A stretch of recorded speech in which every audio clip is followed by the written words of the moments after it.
So you came into the industry with money. Oh yeah, for sure. Yeah. Yeah, yeah. My plan was to sell the business and retire. I'd worked for 15 years. I worked really hard. I kind of had enough money from the business, and I kind of had enough money from selling the business made profits every year. Don't forget, it was a Right. highly, highly, highly profitable business. And I kind of thought to myself, look, I got to a point where I realized that I needed to sell the business. And the reason why I needed to sell the business was because marketing, and specifically the type of marketing we were doing, was a very linear business. And the Mm-mm. reason why it was a very linear business was it meant that we had to work hard to make money. And the harder we Right. worked, the more money we made, and the less we worked, the less money we made. And that's how marketing works. Like you're pitching to clients every day, and if you Mm-hmm. don't pitch for 2 weeks, then 3 months later your turnover goes down because you on those 2 weeks you never pitched. And so I was tired. What I felt was I felt like probably a lot of the listeners here. I felt that I was working in a linear world. And in a linear world, the problem is that you have to run harder to make more money, but your Yeah. money is devaluing every year. So you actually feel like you're on a treadmill. And just to stay in the same place, you have to keep running faster and faster. But the problem Mm. is you're getting older and you're getting more tired. And that's kind of where I was. I got to a point where I was like, wow, I'm running so hard and so fast that if I stop for 1 second, then my business starts to decline. If I don't Right. open more offices or hire more staff, my business starts to decline. I got to a point where I couldn't live in that world anymore. I felt like I was running on a treadmill, and the government was holding the government and my clients were holding the control for the treadmill. And every time that I reached my max capacity, they turned it up a little bit more just to test Mm. whether I could run faster and faster and faster. And Right. so, Right. so eventually I realized that, look, I was watching other businesses around me at the time. Businesses like Facebook launched, and uh, Twitter and Airbnb, and I saw these guys building unicorn businesses in like 1 or 2 years, and I thought, hold on, I'm doing Mm. something wrong. I'm doing something wrong.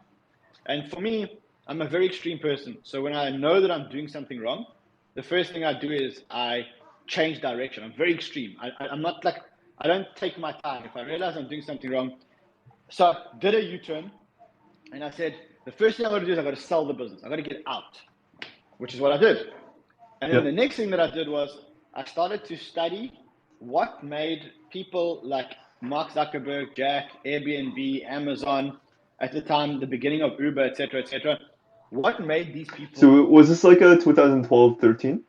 This was, we sold the business in 15 and we 15. continued, and it took us about 2 to 3 years to get out. So, like, about, no, it took about like 2 years to get out. Like, from the Got time it. Got we it. sold it till the time we finished our earnouts. And so that's what happened.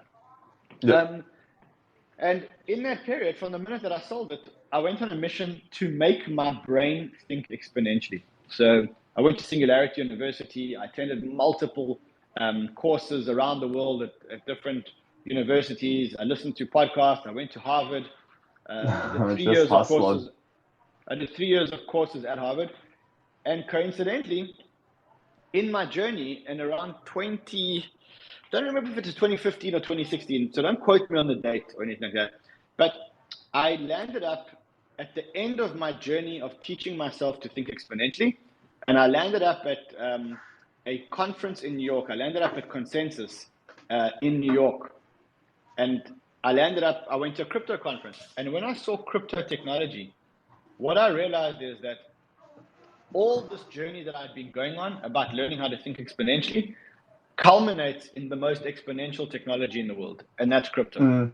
Mm. So, so I mean, like, I'll give you the basics. A lot of people here probably don't know the thinking. So, there was one life-changing event that happened to me in Harvard while I was studying and looking for the answer of how people think exponentially. Um, and the lecturer walked in, and like two things happened. The first thing is he said, what are the most valuable companies in the world? And everyone put up their hands, and we all said Google, Amazon, Facebook, Uber, WhatsApp. I don't remember that, but we all said the same thing. And then he said, okay, but what do all these companies have in common? And obviously, you put your hand up and say they're all technology companies. He said, yeah. I said, that's great, but that's not what I'm looking for. And then you start thinking, what do all of those companies actually have in common? And then like we all put up our hands and we all said different things. And eventually he said, no, guys, the answer is they're all networks. And he said, Google is a data network, Amazon is a shopping network, Uber is a transport network. And he explained it. He said, look, the reason why these companies are the most valuable companies in the world is because they're networks. And he defined network. He said, a network is any platform where every user that joins the network adds value to the network exponentially. Now, we all know this, so some people who don't, we all know this, but like you think about WhatsApp, if there's two users on WhatsApp, me and you, I can call you, you can call me. The maximum number of calls we can make on the network is 2. I can call you, you can call me. If we're at a third user, all of a sudden you can go to 6 calls because I can call you, you can call me. I can call the third person, you can call the third person. Yeah. So I learned about network effect, and then he showed the example of how Google is a data network. The more data they have, the more sophisticated the AI engine becomes. The more sophisticated the AI engine becomes because it gets more trained, the better the research results. Therefore, the more people use it, and so the cycle perpetuates.